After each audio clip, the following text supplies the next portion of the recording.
Secretaría de Educación Pública.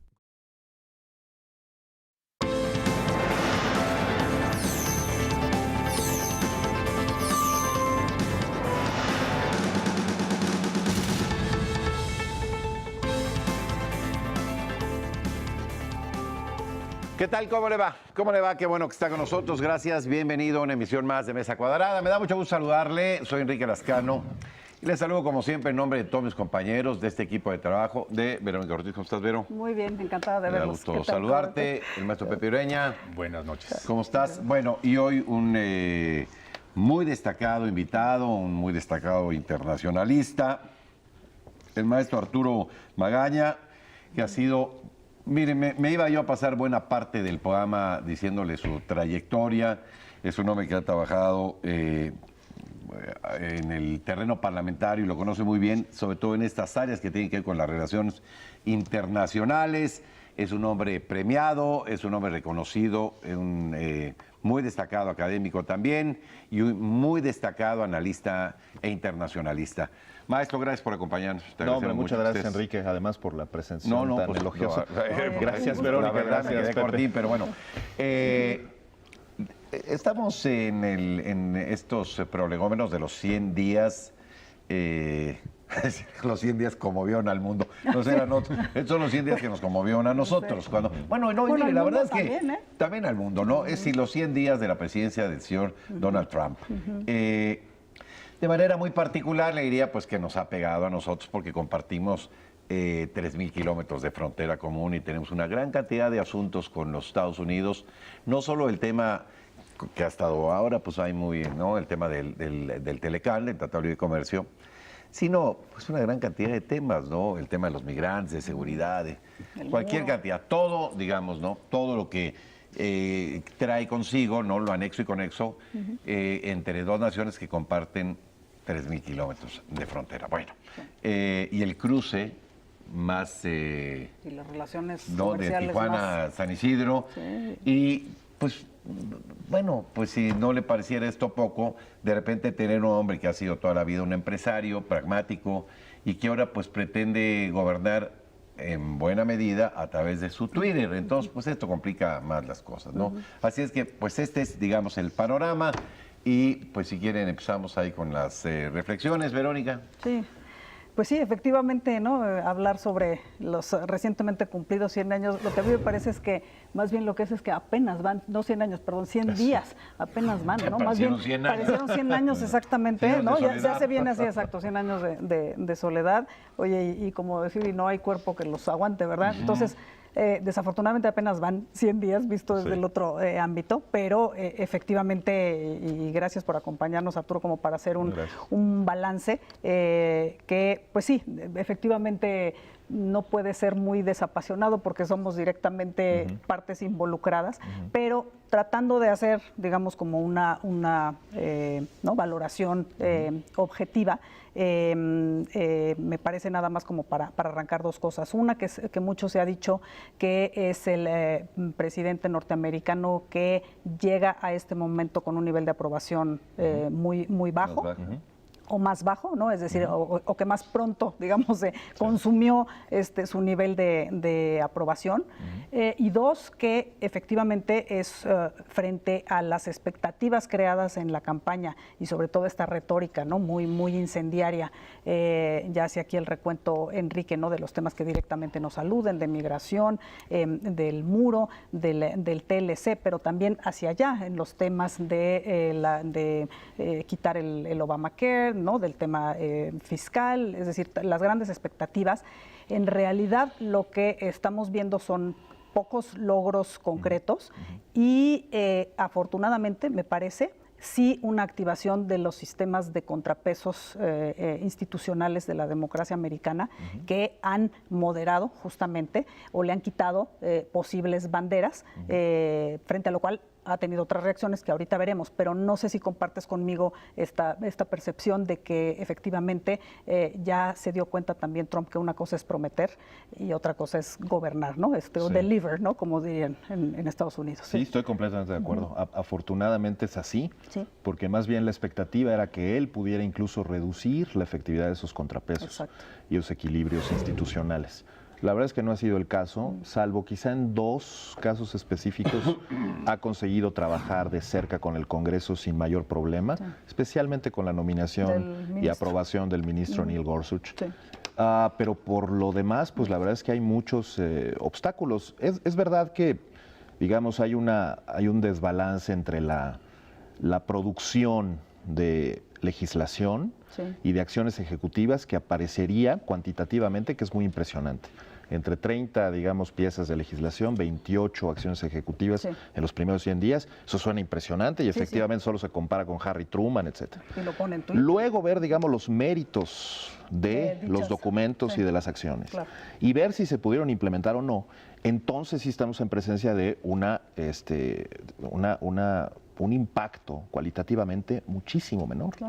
Y la verdad es que ahí sí, a lo mejor en mínimos históricos desde hace muchos años. No así en términos de la popularidad, ¿no? En términos de la popularidad estamos hablando de 42%, es el más bajo desde Eisenhower en sus primeros 100 días. Y en los primeros 100 días la verdad es que es un periodo muy importante como para empezar a ver qué sigue. Solo eso, no marcar digamos, una guía de lo que se espera en el resto de los próximos 4 años o 8 años. Espero que no. No, yo también. Pero por lo menos en los 4 años que vienen, un poco cuáles son las directrices y cómo va a ser medida la eficacia política, el grupo en el poder, etcétera. Ese es otro punto, es decir, el gabinete tardó muchísimo tiempo en ser integrado. Sin conformarse. Todavía Sonny Perdue, el secretario de Agricultura, apenas ayer, antier. Latino.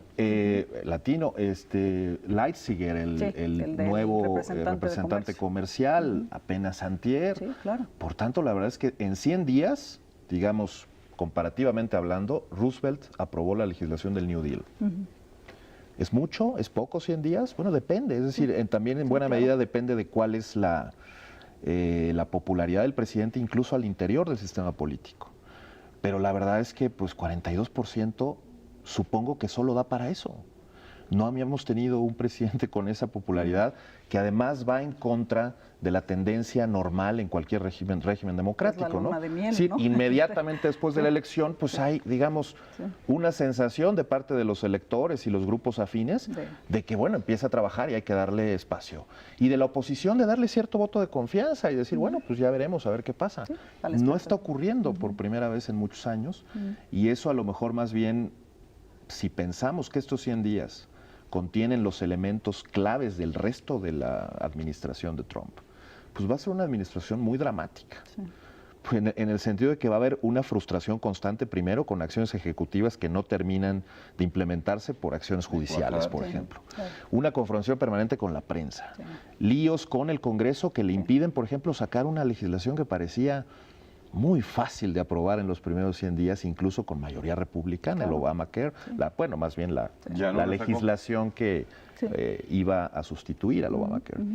En fin, entonces, la verdad, medido de esa manera, pues es un poco más improductivo de lo que esperábamos, pero por otro lado estaba claro desde el principio que un país así de dividido y una clase política así de polarizada, pues probablemente iba a polarizar más todavía con las acciones del presidente. Pepe, en torno a México, ¿cómo medirías tú lo hecho por Trump? Porque por una parte con un tuit tumba el peso, pero en términos reales sus decisiones no trascienden. ¿Sí?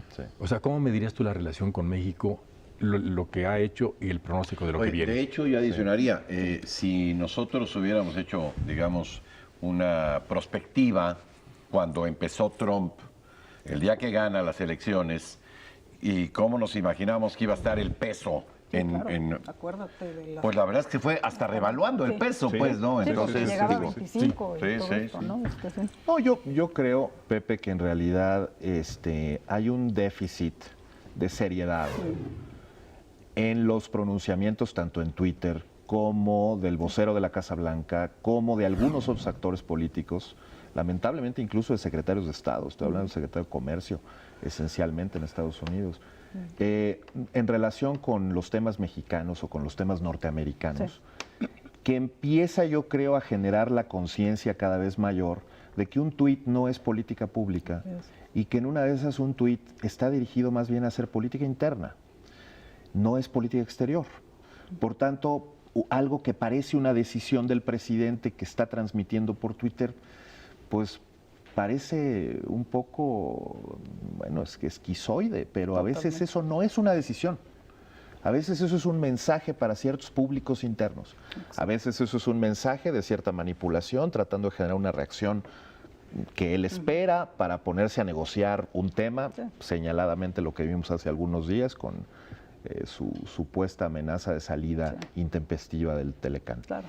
Bueno, la verdad es que tiene que haber ese proceso como de comprensión cada vez mayor, de que hay una distancia enorme, una brecha que jamás vimos de ese tamaño, entre un comunicado, un tuit, lo que dice el vocero, se acordarán, el 20% del Border Adjustment Tax, que nunca pasó, que no es parte del plan fiscal, que no, desde luego no será aprobado en el Congreso. El tema del muro, que me parece realmente dramático. Sin fondos. ¿Cómo estuvimos todo el tiempo hablando de esto como un fait accompli? Esto ya es. Y bueno, pues resulta que no había dinero. Y resulta que no habrá dinero. Bueno, ayer decía, bueno, hace unos días decía Madeleine Albright, que estuvo de visita, que era demencial, ¿no? Y bueno, Madeleine lo sabes, exsecretaria de Estado. Yo no alcanzo a entender, de veras, cuando, pues, nos hemos pasado buena parte de nuestra vida profesional viendo qué pasa allá en Estados Unidos y México y tal, y nos ha tocado, pues, digamos que cronicar o informar sobre las actividades de varios presidentes ya de Estados Unidos. Yo no le alcanzo todavía, lo digo sinceramente, a poder opinar si es muy listo o si es lo contrario. De veras, pues digo, bueno, a ver, está por Twitter, esto significa que... Es una estrategia. No, es exacto, no, es una estratega. Porque bueno, un hombre que tiene esa fortuna, pues tonto no debe ser, ¿no? Pero yo no entiendo. De veras me declaro, no sé si sea muy listo o de plano no. Sí. Pues mira, ni idea. Lo cierto ¿Tú es que... Yo tampoco. Bueno, ya eso me tranquiliza. Yo tampoco, y además es un debate en los medios americanos. David Remnick, por ejemplo, del New Yorker, decía pues lo contrario, que no es muy inteligente. Pero hay, digamos, muy buenas interpretaciones de por qué mantiene esta postura, y creo que algunas apuntan a algo que sí es un hecho incontestable. Tiene un desprecio profundo por la clase política. Totalmente. Ese desprecio me parece que lo lleva también a despreciar todas las formas usuales por los medios de la política. Bueno, por supuesto. Es decir, hay un desprecio por el statu quo en general. Y ese desprecio por el statu quo lo lleva también a adoptar modelos de acción, medidas o incluso tomas de decisiones que no habíamos visto, porque no son las esperadas, no son las que democráticamente debieran ser premiadas en términos generales. Oye, hasta por las prácticas diplomáticas. Sí, claro. ¿Cómo puedes dejar a una representante de un país con la mano, como Alemania, que te dice, nos damos la mano, y tú volteas para el otro lado? Bueno, y dices que no. Eso es... No, bueno. Y un poco más tarde recibes al presidente de Egipto, al Sisi, y con él, pues no es un handshake, son muchos. Claro. Son demasiados handshakes, ¿no? Sí. Pero bueno, quizá también hay una intencionalidad, es decir, también no deberíamos de dejar del todo de lado el crédito posible, ¿no? De que pues esto está perfectamente previsto, no acercarse a Angela Merkel porque, pues bueno, ella simboliza un poco lo antagónico de lo que simboliza él, y en cambio al-Sisi pues podría tener puntos de encuentro muy importantes en su constituency. Lo que también es interesante es que Trump no ha perdido gran cosa su base electoral. Exacto, eso te iba a decir. Se mantiene más o menos firme. Según el Washington Post, recientemente 96% de la gente que votó por él mantendría su voto hoy. Así es. Por lo tanto, eso quiere decir que está al menos siendo exitoso en mantener ese respaldo que le puede resultar útil, por ejemplo, para las elecciones que vienen. Sí, de hecho, eso relanzó su, ¿no? Está ya incluso haciendo, ¿no? Buscando financiamiento ya para una reelección. Y a mí algo que me parece muy, muy interesante que dice Arturo, precisamente voy a eso, independientemente de que tengamos dudas de si es justamente muy inteligente y un gran estratega o más bien todo lo contrario, lo que sí es un hecho es que no es un político profesional y al contrario, como dices tú, tiene un profundo desprecio por la clase política, entonces lo que se empeña es en decir yo no me comporto como un político, pero lo que me parece que también va a acabar, digamos, aterrizando quizá con no buenas consecuencias, es que para ser presidente sí se necesita un oficio político, claro, porque no puedes simplemente,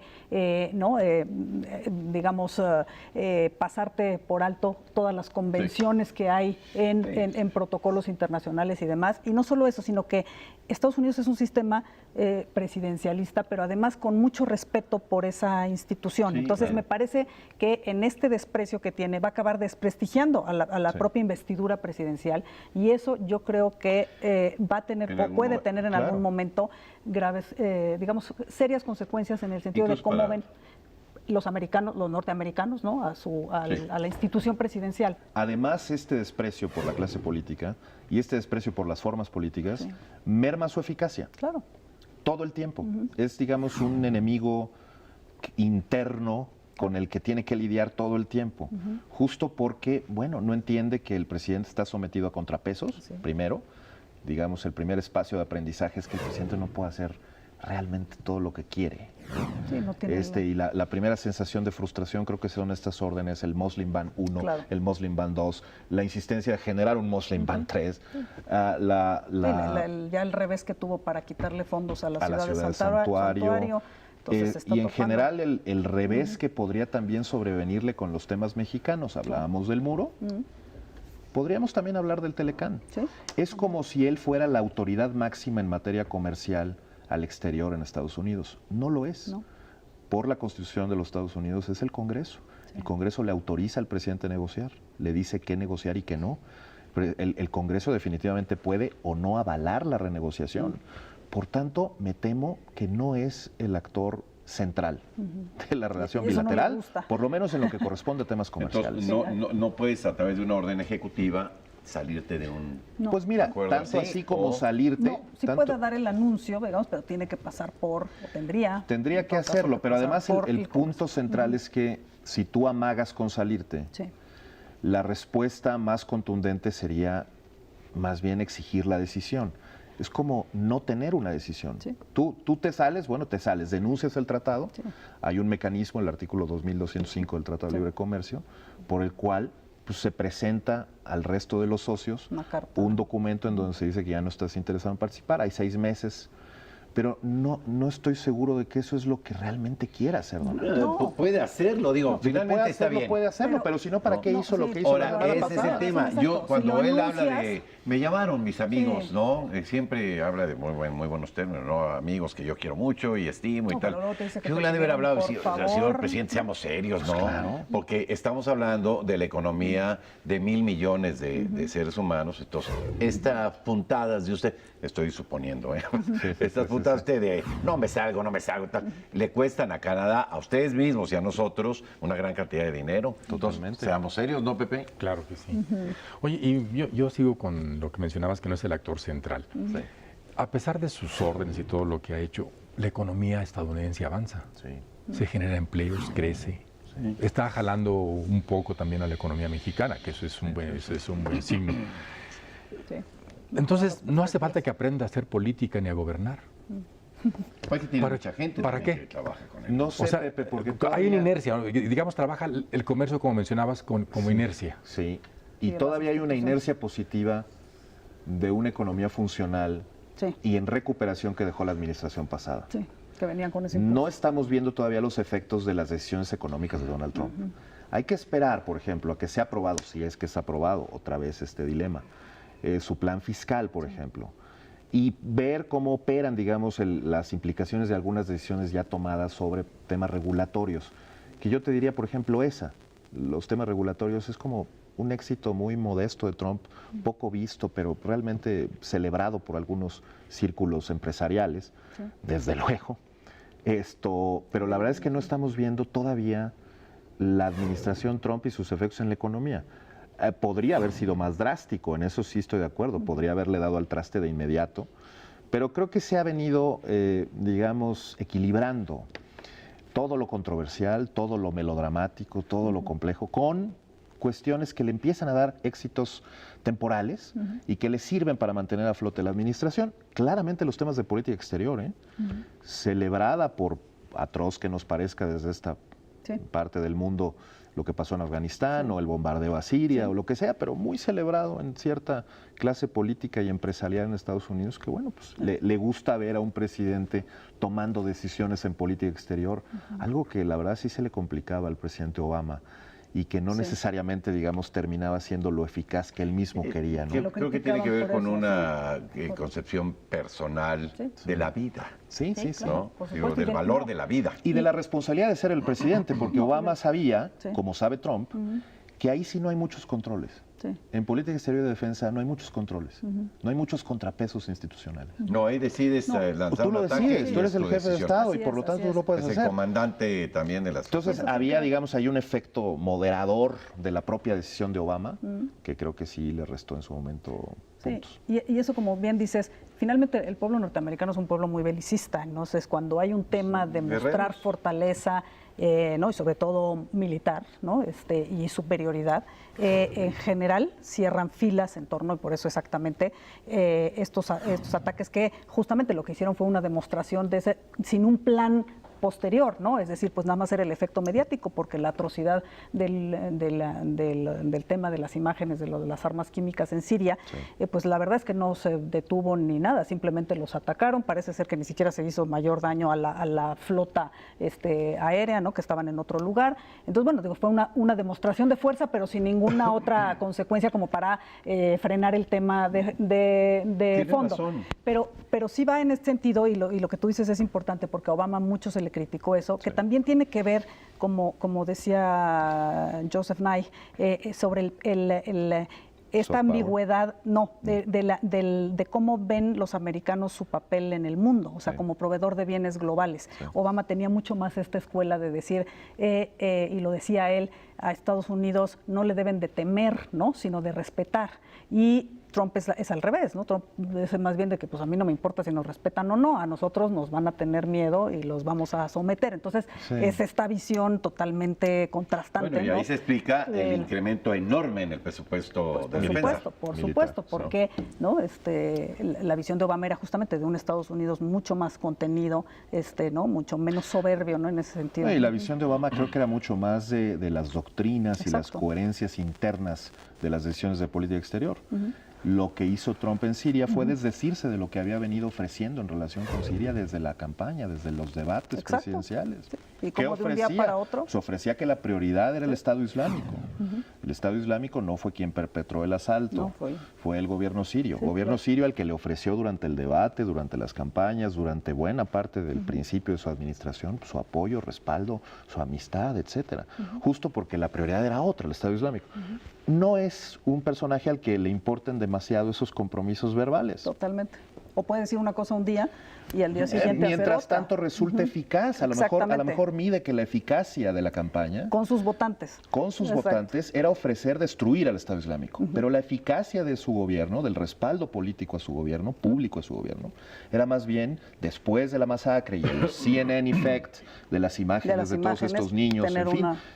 Tener una respuesta contundente, así fuera a costa de su relación con Rusia, que pues no se supone que le importaba. Era la que había cultivado más, ¿no? Yo ahí sigo pensando que hay un proceso ahí medio de, vamos a parecer que estamos enojados, ¿no? Un ratito. Claro. No me parece en realidad un pleito real. Cuando veía uno aquellos tiempos de la Guerra Fría, ¿no? De Brezhnev, Podgorny, todos estos jerarcas soviéticos que verdaderamente te ponían a temblar, porque ahí sí decías, realmente el equilibrio nuclear, se puede romper, ¿no? Me parece que hoy hay más.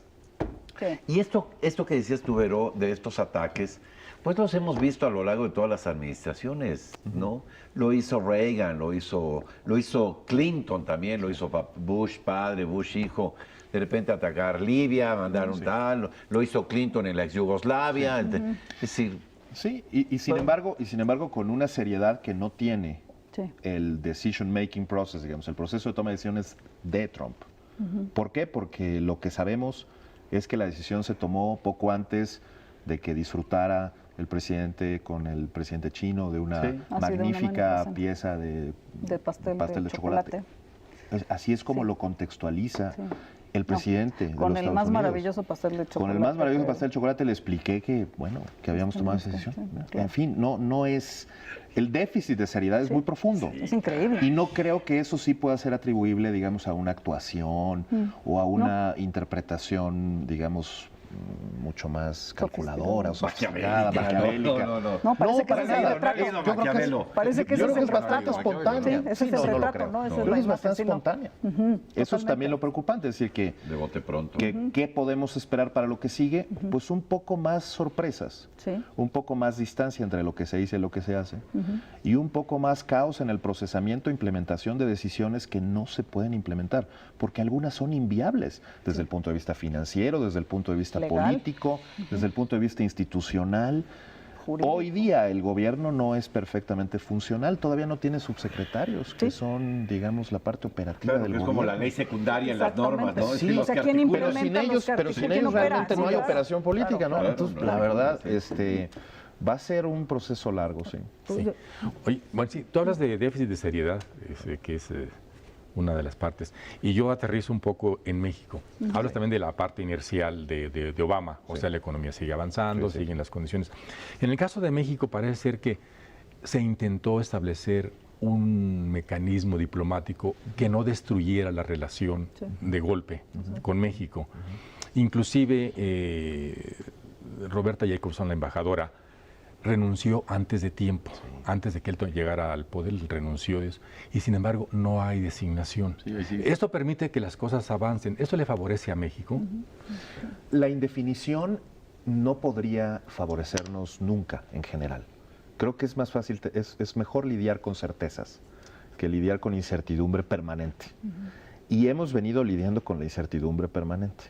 La verdad, no solo la Cancillería mexicana, las cancillerías del resto del mundo se reúnen para discutir cómo están enfrentando esto, que realmente es inédito y que no tiene parangón, ¿no? Pero la verdad es que para el caso mexicano, pues es todavía bastante peor, porque hay asuntos de constante administración, de constante respuesta, la frontera, los temas migratorios, los temas comerciales. Argentina, ¿no? Exacto, es decir, pues, si alguien lo puede administrar mejor, pues podría ser Brasil, exacto. O incluso los asiáticos.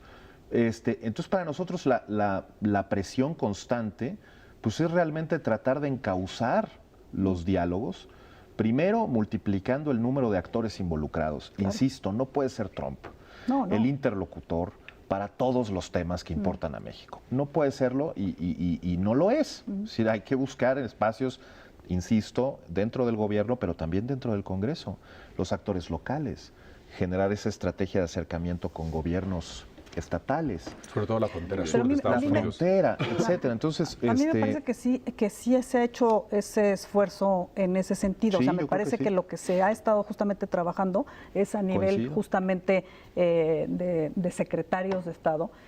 También es muy difícil cuando apenas te están ratificando nombramientos de tus homólogos, porque pues con quién hablas, pero efectivamente se trataba de hablar, digamos, con los adultos, ¿no? De acá del gobierno, que pues sí los hay allá, y con estos grupos también de empresarios, de legisladores, sobre todo dentro del mismo Partido Republicano. Pienso en alguien como McCain, por ejemplo, que ha sido totalmente claro en que no se puede, eliminar el Tratado de Libre Comercio porque estados como el de Arizona, como el de Texas, etcétera, viven literalmente. Entonces, bueno, ahí hay unas resistencias muy importantes dentro del propio partido que pueden frenar este tipo de bravuconadas, ¿no? Entonces, lamentablemente se nos acabó el tiempo. Sí, hombre, podríamos aquí. Podríamos seguir mucho tiempo, porque aparte, pues, la expertise... Para los 200 días. Para los 200 días. Nos vemos, Maestro Magaña. Seguro que sí. Para los 200 y 300 días. Arturo, mil gracias. No, muchas gracias a ustedes. Gracias, maestro Arturo Magaña. Gracias, Verónica. Gracias a ustedes. Pepe Ureña. Buenas noches. Saludamos a Javier. No subo hoy, pero le mandamos un abrazo hasta Londres. Yo soy Enrique Lascano y en nombre de todos mis compañeros de este equipo de trabajo, que tenga usted lo que resta de una aventura. Hasta la próxima.